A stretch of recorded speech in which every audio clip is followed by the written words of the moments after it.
Today's project, we're switching to SVO style taillights, or the Cobra if you had the stripes and the gray style. So probably a lot of videos out there, but there are two things that you probably want to know that aren't out there in other videos, just some things to be aware of. As always, I like to cover that kind of detail. So first thing you're going to do is you're going to take apart your lens from your factory. So in my case, I bought new taillight, basically the whole kit. I bought the installation kit, I bought the taillight lens housing, and as well as obviously the taillight lenses themselves. If you're going to swap just using your taillight lenses, you're just going to slowly pull apart the lens from the housing. Just go slow. Basically what you're fighting is the resistance of the butyl that's hanging on. And then the next step and what to be aware of, these are not very easy to find. So if you buy the kit from LMR actually provides these. Now when you're putting these, I call them tangs, I'm sure there's a formal name for them, but you have multiple locations. I'll just make it clear for you.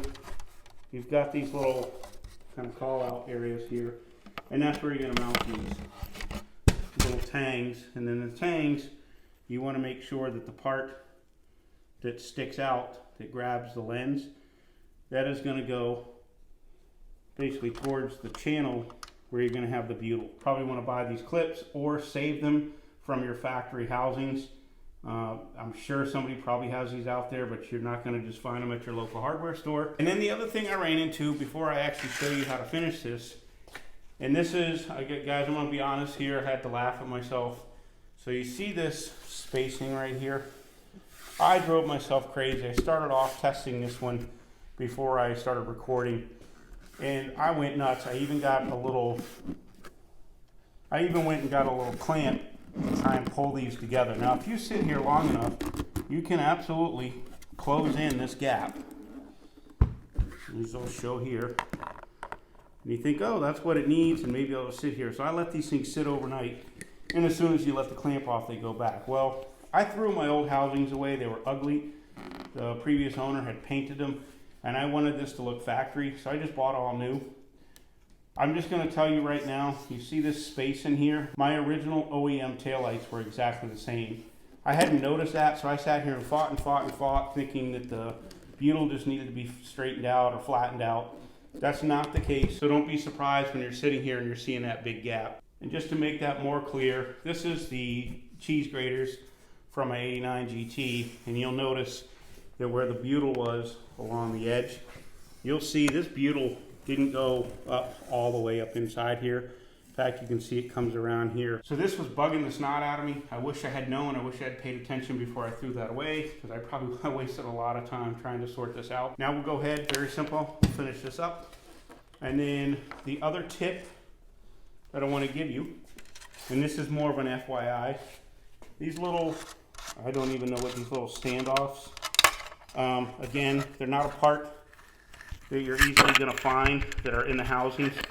If you take your old ones out, keep these. This is one of those hardware pieces. I had to have somebody send me some for my headlight panel on 50 Asylum. But anyways, just be aware that this hardware right here, I don't know if you can buy those directly. Let's go ahead and finish this up. So now using the LMR installation kit, they give you this butyl. Really not too much to say here. You probably want to start down at the bottom so as the water drains instead of up top, because as this thing comes back around, it's going to be a seam. Okay, so we'll just go ahead all the way around, take care of this.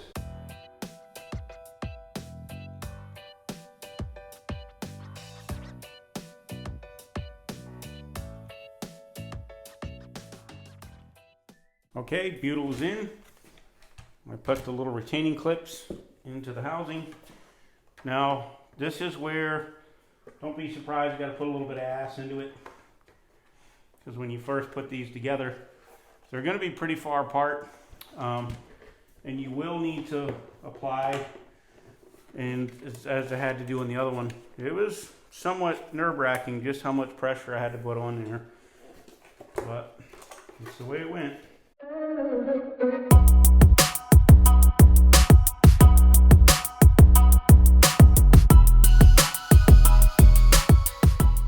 Don't be shocked. The gap on the bottom side is actually a little bit more And it was the same way on my OEM lights when I went back and looked at my pictures that I had taken when I uninstalled them.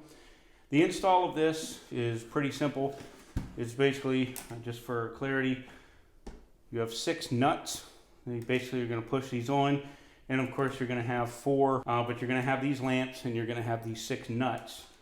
So now you know what you're working with, and of course you're going to have to remove the 2 trim pieces in the back, which is pretty much just a small number of Phillips screw heads.